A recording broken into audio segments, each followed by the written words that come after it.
बहन का फोन आया है कि इतने साल बाद परदेश से आया है और मेरे बच्चे के हाथ पर 100 रुपल्ली रख कर गया है। मेरे हाथ में किसकी कहानी है नहीं पता, लेकिन जिसकी भी कहानी है ना, दिल रोने लगा ये सुनकर। परदेसी की कहानी है। 10 साल हो गए थे परदेश में काम करते हुए। पहला साल कर्ज उतारने में और दूसरा तीसरा साल बहन की शादियों की भेंट चढ़ गया।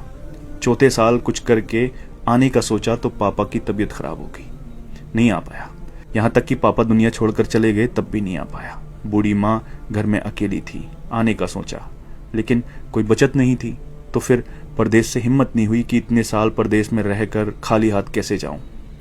लेकिन माँ की जिद और बहनों ने कहा कि भाई आ जाओ, हमें कुछ नहीं चाहिए, बस आ जाओ कहा तो हिम्मत बढ़ी। कुछ उधार लिया, कुछ पास था जिससे टिकट करवाया और वापस ये सोच कर आ गया कि अब कोई बड़ी जिम्मेदारी तो है नहीं, यहीं पे कुछ कर लेंगे। आने के दूसरे दिन बहन से मिलने गया। बहन बच्चों वाली हो चुकी थी। आते वक्त भांजे के हाथ पर 100 रुपए रखकर वापस हुआ। दूसरी बहन के यहाँ पहुंचने पर पास के पैसे भी खत्म हो चुके थे, लेकिन ये उम्मीद थी कि ये बहन ज्यादा नजदीक है, कुछ नहीं बोलेगी।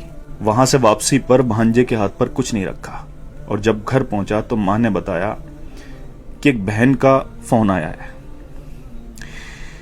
बहुत बड़ा दिल चाहिए यार ये सुनने के लिए। एक बहन का फोन आया है कि इतने साल बाद परदेश से आया है और मेरे बच्चे के हाथ पर 100 रुपल्ली रख कर गया है। इतना तो हम फकीरों को दे देते हैं। दूसरी बोली, मेरे बच्चों के हाथ पर 10 रुपल्ली भी रख कर नहीं गया, ससुराल में मेरी नाक कटा दी। ये सब सुनकर मैं सुन्न रह गया और अब अपनी 10 साल की कमाइयों का हिसाब लगा रहा था। अरे यार, अगर पुराना घर छोड़कर नए घर में भी चले जाओ ना तो ख्वाब हमेशा पुराने घरों के आते हैं। और एक परदेसी तो अपना सब कुछ छोड़कर चला जाता है अपनों के लिए, अपनों को बसाने के लिए। लोग मेहनत करके पैसा कमाते हैं, लेकिन परदेसी मेहनत के साथ साथ अपनी उम्र को बेचकर पैसा कमाता है। किसी खुशियों में नहीं आ पाता, किसी की मैयत में नहीं आ पाता। सच पूछो तो हमारे सीने में दिल किस तरफ है ना, ये एक परदेसी ही बता सकता है। क्योंकि जब वो अपनों को छोड़कर जाता है ना तो सीने में वही तकलीफ होती है जहां दिल होता है। जुल्म नहीं करते अपने लोग ये कहकर कि तुमने परदेश में रहकर हमारे लिए किया ही क्या है। अरे कसम खुदा की, अगर तुम्हें एहसास हो जाए, अंदाजा लग जाए ना कि उसने परदेश में रहकर तुम्हारे लिए क्या किया है, तो इस जबान को कटवाना पसंद करोगे, लेकिन कभी उसकी कुर्बानियों के खिलाफ बोलना पसंद नहीं करोगे।